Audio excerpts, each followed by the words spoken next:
Kolshet road परिसरात सुरू असलेल्या बांधकामांमुळे धूळ, माती आणि चिखलाचा त्रास वाढला असताना ठाणे महानगरपालिकेनं बड्या विकासकांविरोधात कारवाईचा बडगा उगारलाय.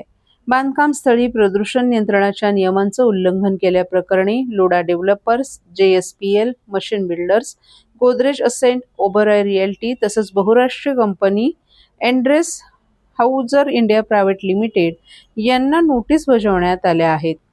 काही प्रकरणात प्रत्येकी 50,000 रुपयांचा दंडही ठोठावण्यात आलाय. पर्यावरण कार्यकर्ते रोहित जोशी यांनी कोलशेत परिसरातील विविध बांधकाम प्रकल्पांमध्ये प्रदूषण नियंत्रणाच्या नियमांचा भंग होत असल्याचे पुरावे महापालिकेकडे सादर करून तक्रारी केल्या होत्या. त्याची दखल घेत महापालिकेच्या प्रदूषण नियंत्रण विभागाने संबंधित प्रकल्पांची पाहणी केली. या पाहणीत बांधकाम स्थळांवरून बाहेर पडणाऱ्या वाहनांच्या चाकांना लागलेला चिखल आणि माती थेट सार्वजनिक रस्त्यावर येत असल्याचं आढळलं. तसंच अनेक ठिकाणी वाहनांच्या चाकांची स्वच्छता करण्यासाठी टायर वॉशिंगची सुविधा उपलब्ध नसल्याचंही निदर्शनास आलं. एंड्रेस हाऊजर इंडिया प्रायव्हेट लिमिटेडच्या प्रकल्पाची 19 ऑगस्ट रोजी पाहणी करण्यात आली. बांधकाम स्थळावरून बाहेर पडणाऱ्या वाहनांमुळे मुख्य रस्त्यावर मोठ्या प्रमाणात चिखल आणि माती पसरल्याचं आढळून आलं. त्यामुळे कंपनीला 50,000 रुपयांचा दंड ठोठावण्यात आलाय. लोढा डेव्हलपर्सच्या क्राऊन कोलशेत प्रकल्पाची 18 ऑगस्ट रोजी पाहणी करण्यात आली. या प्रकरणी 50,000 रुपयांचा दंड ठोठावण्यात आला असून 7 दिवसात समाधानकारक खुलासा न केल्यास काम बंद करण्याची कारवाई का करू नये अशी कारणे दाखवा नोटीसही बजावण्यात आली आहे. वक्रतुंड कोलशेत येथील JSPL मिशन बिल्डर्सच्या प्रकल्पातही टायर वॉशिंगची सुविधा नसल्याचं आढळलं. सार्वजनिक रस्त्यावर वाहने धुतल्याने धूळ आणि प्रदूषण वाढत असल्याचं निदर्शनास आल्यानं कंपनीवर 50,000 रुपयांचा दंड ठोठावण्यात आलाय. गोदरेज असेंट आणि ओबेरॉय रिअल्टीच्या फॉरेस्टविले प्रकल्पांनाही प्रदूषण नियंत्रण नियमांचं उल्लंघन केल्याप्रकरणी नोटिसा बजावण्यात आल्यात.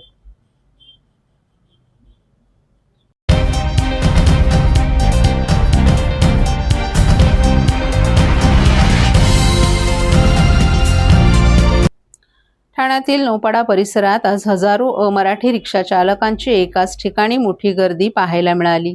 शिवसेनेच्या वतीनं अमराठी रिक्षा चालकांसाठी मराठी भाषा शिकवण्याचा उपक्रम राबवण्यात आला होता. या उपक्रमाअंतर्गत मराठीचे धडे पूर्ण केलेल्या तब्बल 1000हून अधिक रिक्षा चालकांना आज मराठी भाषा शिकल्याची प्रमाणपत्र वाटप करण्यात आली. मराठी भाषा शिकण्यासाठी मोठ्या संख्येनं अमराठी रिक्षा चालकांनी या उपक्रमात सहभाग घेतला होता. प्रमाणपत्र वितरणासाठी नौपाडा येथे रिक्षा चालकांची मोठी गर्दी झाली होती. शासनानं अमराठी रिक्षा चालकांना मराठी भाषा शिकण्यासाठी दिलेली मुदत संपल्यानंतर आता RTO कडून परवाने तपासणी आणि कारवाईला सुरुवात करण्यात आली आहे. या पार्श्वभूमीवर मराठीचे धडे पूर्ण केलेल्या रिक्षा चालकांना प्रमाणपत्राचं वाटप करण्यात येत आहे. यावेळी मराठी भाषा शिकण्यासाठी मदत केल्याबद्दल अमराठी रिक्षा चालकांनी आयोजकांचे आभार मानले. विशेष म्हणजे अनेक रिक्षा चालकांनी मराठीतून संवाद साधत आपली भावना व्यक्त केली. मराठी भाषा शिकून प्रमाणपत्र मिळाल्यानं रिक्षा चालकांमध्ये उत्साहाचं वातावरण पाहायला मिळालं. नौपाड्यातील या उपक्रमामुळे मराठी भाषा आणि अमराठी रिक्षा चालक यांच्यातील संवादाचा नवा दुवा निर्माण झाल्याची भावना यावेळी व्यक्त करण्यात आली. भावना म्हणजे अतिशय आनंद होतोय. त्या 105 दिवसाचा कार्यक्रम होता, त्याचे सांगता झाली साधारणतः 15 ऑगस्टच्या दिवशी आणि 16 ऑगस्ट पासून ते लागू झालं सर्वांना आम्हाला कारवाई करण्याचे निर्देश. पण 15 ऑगस्ट पर्यंत ह्या लोकांनी अतिशय प्रामाणिकपणे शिकवण घेतली आपलं साहित्य संघाच्या लोकांकडून. आणि सर्वात प्रथम जो वर्ग होता तो स्वामी समर्थ अभिनय कट्टा ह्या ठिकाणी घेण्यात आला आणि महाराष्ट्रातलं मला असं वाटतं की पहिलं केंद्र जे शिकवायचं असेल मराठी भाषेचं ते ह्या ठिकाणी सुरू झालेलं होतं. त्यामुळे आज त्या दिवशी मी आली त्या दिवशी केवळ 7-8 लोक होते, पण आज हे जवळजवळ 700च्या वर लोक दिसत आहे. हा जो काही सगळं बघितलं असता तर अतिशय आनंद होत आहे. लोकांनी ज्या पद्धतीने प्रतिसाद दिला ह्या अभियानाला तो बघून खूप आनंद झाला. एकंदरीत काल जी कारवाई करण्यात आली होती इथून पुढे कारवाई सुरूच आहे. मात्र या कारवाई दरम्यान काही रिक्षा चालकांकडून कुठलाही म्हणजे अनुचित प्रकार वगैरे काही दिसून आला का? आणि काल 450 पेक्षा जास्त चौकशा करण्यात आल्या होत्या. साधारणतः काल माझे 4 वायुवेग पथक कार्यरत होते आणि 450 वाहनं आम्ही चेक केली. त्यापैकी 36 जी वाहनांतले चालक होते त्यांना हिंदी भाषा येत होती, मराठी भाषा व्यवस्थित येत नव्हती. तर अशांना आपण जागीच नोटीस देखील दिलेल्या आहे आणि ही नोटीस जी काही नवीन नोटिफिकेशन निघालेले आहे तर ही नोटीस 1 महिन्याची असणार आहे आणि 1 महिन्याच्या आतमध्ये ह्या चालकांनी पुन्हा मराठी शिकणे आवश्यक आहे आणि शिकून पण आमच्या ऑफिसमध्ये यायचं, त्यामध्ये आमचे इन्स्पेक्टर त्याची टेस्ट घेतील आणि टेस्टमध्ये पास झाल्यानंतर त्यांचं जे पुढील कायदेशीर कारवाई होणार होती ती रद्द होईल.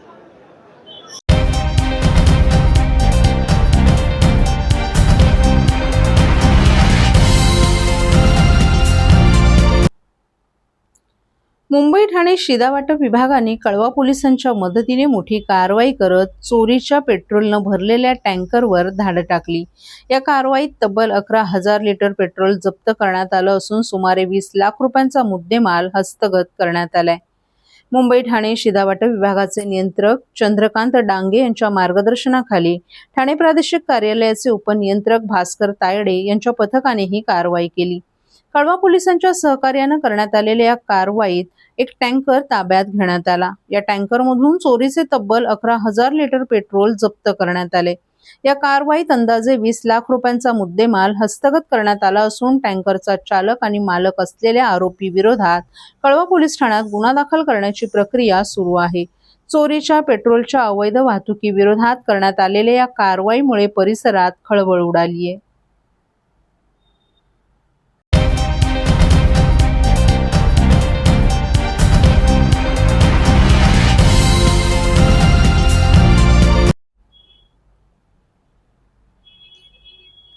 गणेशोत्सवासाठी कोकणात जाणाऱ्या हजारो भाविकांना दिलासा देणारा निर्णय मुख्यमंत्री एकनाथ शिंदे यांच्या सूचनेनंतर एसटी महामंडळानं घेतलाय. आता संपूर्ण एसटी बस आरक्षित करण्यासाठी पूर्वी आकारण्यात येणारे 30% अतिरिक्त शुल्क रद्द केल्यामुळे गणेश भक्तांना स्वस्तात एसटी बसनं प्रवास करता येणार आहे. या निर्णयाची माहिती परिवहन मंत्री प्रताप सरनाईक यांनी दिली आहे.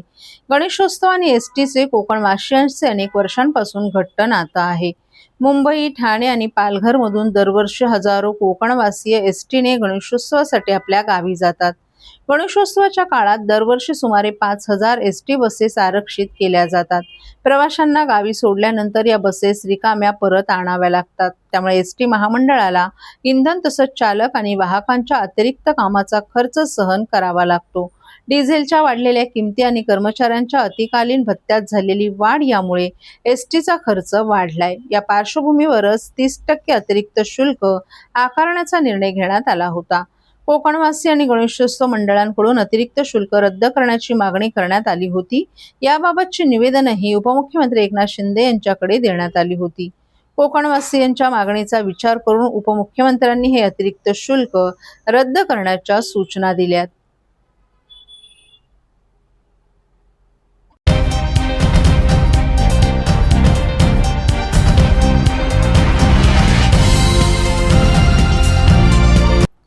सोमवारपर्यंत प्रीपेड रिक्षा प्रस्तावाला शासनाची मंजुरी मिळणार असून लवकरच ठाणे शहरात या रिक्षा धावणार आहेत. त्यामुळे रिक्षा चालक आणि प्रवासी यांच्यातील वाद संपून प्रवाशांना सुलभ आणि सुरक्षित सेवा मिळणार असल्याची माहिती आमदार संजय केळकर यांनी दिली.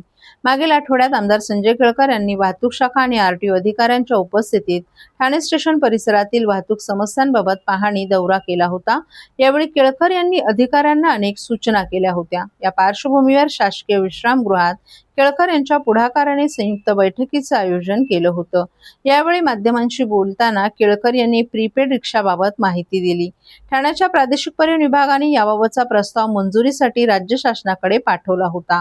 प्रधान सचिवांशी याबाबत बोलणं झालं असून सोमवारपर्यंत या योजनेला मंजुरी मिळणार असल्याचं त्यांनी सांगितल्याचं केळकर यांनी सांगितलं. या योजनेनुसार स्टेशनवर उतरल्यानंतर प्रवाशाने आधी आपल्या गंतव्य स्थळाचे भाडे निश्चित करून पैसे भरायचे आणि त्यानंतर रिक्षा उपलब्ध करून दिली जाणार आहे. त्यामुळे प्रवाशाला रिक्षा चालकाशी भाड्यावर घासाघीस करण्याची गरज राहणार नाही.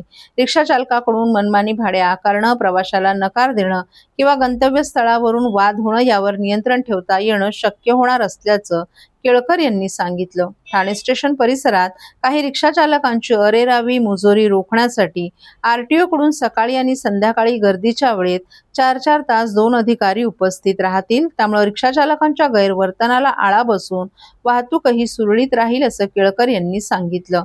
वागळे, कोपरी, इंदिरानगर आदी भागातील वाहतूक समस्यांवर देखील यावेळी चर्चा करण्यात आली. अधिकाऱ्यांनी त्यावर उपाययोजनांची माहिती दिली. अंतर्गत वाहतूक कोंडी सोडवण्यासाठी गर्दीच्या चौकांमध्ये कायमस्वरूपी वाहतूक पोलीस उपस्थित राहतील, यासाठी पुढील काळात व्यवस्था निर्माण करण्यात येणार असल्याचं अधिकाऱ्यांनी बैठकीत सांगितल्याचं केळकर यांनी सांगितलं.